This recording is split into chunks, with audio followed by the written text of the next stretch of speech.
श्री राम ज्योतिष India YouTube channel में सभी ज्योतिष प्रेमियों का स्वागत है।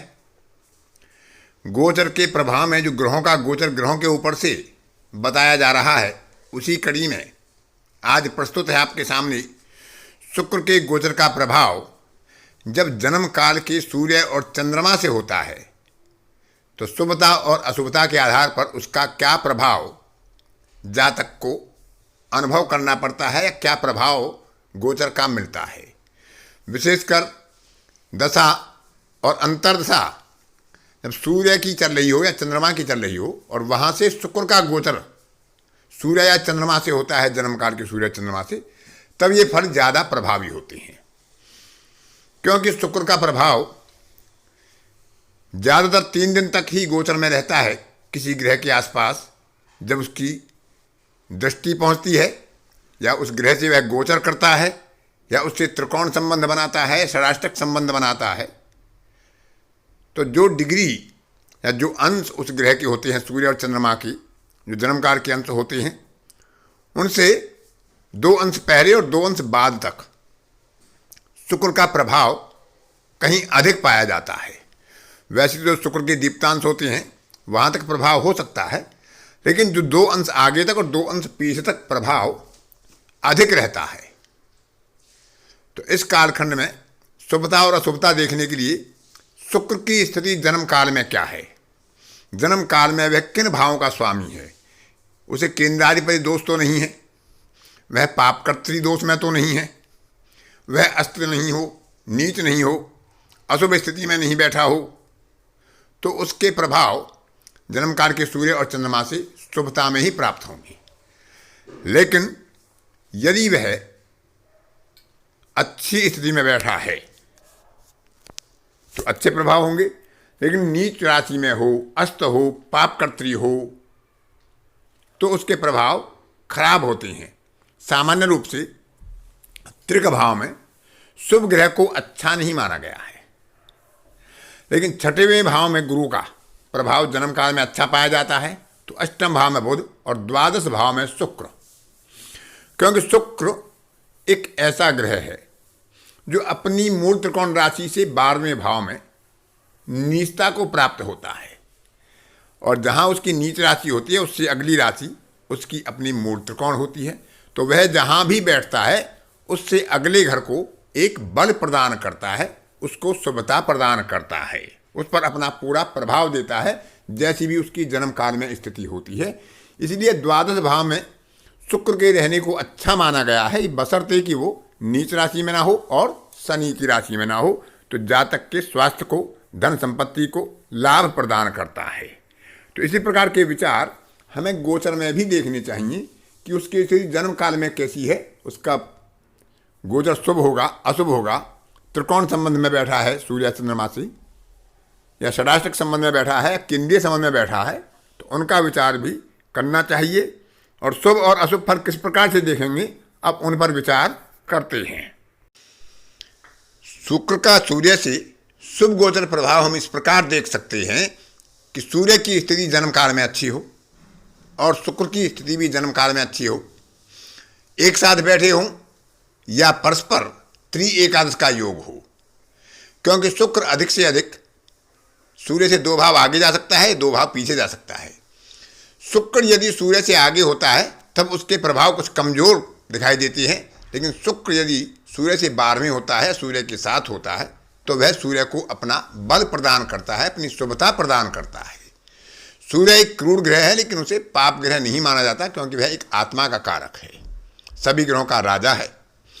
तो सूर्य से जब शुक्र का शुभ प्रभाव होगा गोचर में, तो प्रेम, स्नेह और पारिवारिक और सामाजिक संबंधों में मधुरता का विकास होता है, वृद्धि होती है।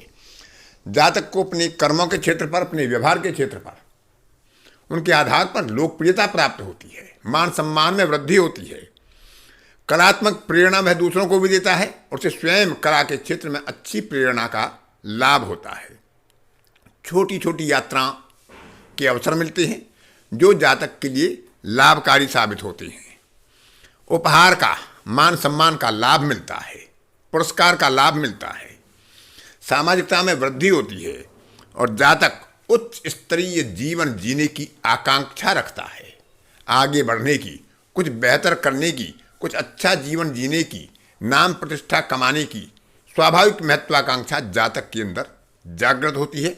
उच्चाधिकारियों से, बड़ों से, पिता से, गुरु से, पिता तुल्य व्यक्तियों से जातक को लाभ मिलता है, सहयोग मिलता है। स्त्री वर्ग के प्रति जातक के मन में सम्मान में वृद्धि होती है और स्त्री वर्ग से, माता से, बहन से, पत्नी से विशेषकर सुख सहयोग की संभावनाएं जातक के लिए प्रबल हो जाती हैं। और यह प्रभाव विशेषकर तब प्राप्त होता है जब सूर्य की अंतर्दशा, प्रत्यंतर दशा या दशा चल रही हो, शुक्र का उसके ऊपर से त्रिकोण संबंध में गोचर हो रहा हो। केंद्र संबंध में गोचर क्योंकि अशुभ माना गया है, षडाष्टक भी अशुभ माना गया है। तो शुक्र का जब जन्मकालिक सूर्य से अशुभ गोचर होता है तो उसका प्रभाव कुछ इस तरह से देखा जा सकता है कि जातक अनावश्यक व्यय की अधिकता से उसके धन संचय में कमी आती है या वह धन संचय नहीं कर पाता है। जो धन संचय उसके पास होता है वह भी लगभग समाप्ति की ओर जाने लगता है। काम भावना अनियंत्रित हो सकती है, व्यवहार अनियंत्रित हो सकता है और संबंधों में वैमनस्य और वैर विरोध की वृद्धि हो जाती है। स्त्री वर्ग से विशेषकर विवाद की संभावनाएं बढ़ जाती हैं। आरोप प्रत्यारोप के कारण जातक के मान सम्मान में कमी आती है। अति भोजन या अति पेय पदार्थ से जातक के स्वास्थ्य बाधा होती है, स्वास्थ्य संबंधी कष्ट होता है। मन में असंतोष की भावना जातक को सुखी नहीं रहने देती। उसके पास सब कुछ होने के बाद भी असंतोष उसके मन में रहता है और जो प्राप्त होता है उससे वह पूरा लाभ या पूरा सुख नहीं उठा पाता है। जातक की मनोदशा और आत्मबल कमजोर पड़ जाते हैं और वह अपने कार्यों को, अपने लक्ष्यों को अच्छी तरह से साधन नहीं कर पाता है, जिससे मन में एक निराशा की भावना पैदा होती है जो जातक के लिए आगे व्यावहारिकता में, सामाजिकता में और प्रतिष्ठा में बाधक भी हो सकती है। ऐसे अशुभ गोचर काल में जब अशुभ फल प्राप्त हो रहे हों तो शुक्र के मंत्र आदि का जाप करना उचित रहता है। अब विचार करते हैं कि जन्मकालिक चंद्रमा से शुक्र के गोचर का शुभ प्रभाव क्या होता है जब वह जन्मकालिक चंद्रमा से त्रिकोण संबंध बनाकर या त्रिएकादश संबंध बनाकर गोचर कर रहा हो और जन्म काल में भी शुक्र की स्थिति और चंद्रमा की स्थिति अनुकूल हो और चंद्रमा की दशा, अंतर्दशा, प्रत्यंतर या सूक्ष्म दशा चल रही हो, विशेषकर तब उसका प्रभाव अधिक देखने में आता है। तो ऐसे कालखंड में जब शुभ प्रभाव शुक्र के गोचर का चंद्रमा से होगा तो जातक के मन में संतोष की भावना रहती है। जो मिलता है उसमें संतुष्टि और सुख महसूस करता है और आगे बढ़ने की भी प्रेरणा उसे मिलती है। सुख और आराम की प्रवृत्ति होती है। यात्राएं होती हैं, यात्राएं भी लाभकारी होती हैं। सामाजिक प्रतिष्ठा में वृद्धि होती है। क्योंकि दोनों स्त्री कारक ग्रह हैं तो स्त्री वर्ग से विशिष्ट सुख सहयोग की संभावना, विशेषकर माता पक्ष का सहयोग अधिक मिलता है। भौतिक सुख, संसाधन, सामग्री और भौतिक समृद्धि में वृद्धि के संकेत दिखाई देते हैं। प्राप्ति भी होती है। जातक की मनोदशा बहुत अनुकूल रहती है। भावनाओं पर नियंत्रण रहता है और कला क्षेत्र में जातक की रुचि बढ़ती है। प्रवृत्ति भी होती है। मनोरंजन के साधनों में उसकी रुचि बढ़ती है और वह आमोद प्रमोद के साधनों में रत भी होता है। तो यह गोचर बहुत ही अच्छा माना गया है क्योंकि शुक्र और चंद्रमा दोनों स्त्री कारक ग्रह हैं और दोनों ही धन समृद्धि के कारक ग्रह माने जाते हैं।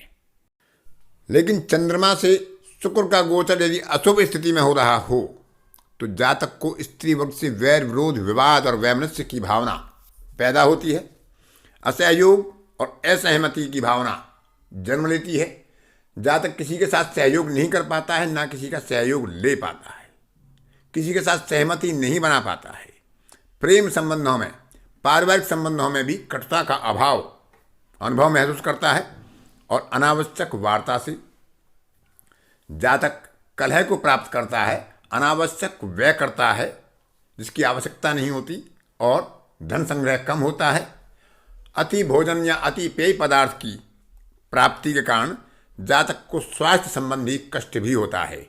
मनोदशा अनुकूल नहीं होती है। असंतोष के कारण जातक निराश रहता है और उसे सब कुछ प्राप्त होने के बाद भी उसे मानसिक सुख संतोष नहीं मिल पाता है। तो इस तरह के जब अशुभ प्रभाव हो रहे हों तो भगवान शिव की आराधना या शुक्र के मंत्रों का जप किया जा सकता है। माता लक्ष्मी के किसी स्तोत्र आदि का जप भी किया जाना उचित रहता है। तो इस प्रकार से हम शुक्र के शुभ और अशुभ गोचर के प्रभाव को सूर्य और चंद्रमा से किस प्रकार से विचार कर सकते हैं, इसका विचार आप अपनी जन्म पत्रिका में विचार कर सकते हैं। तो आज की कक्षा में इतना ही। अन्य किसी कक्षा में फिर किसी नए विषय के साथ आपसे मुलाकात होगी। तब तक के लिए अपनी वाणी को विराम देता हूँ। धन्यवाद।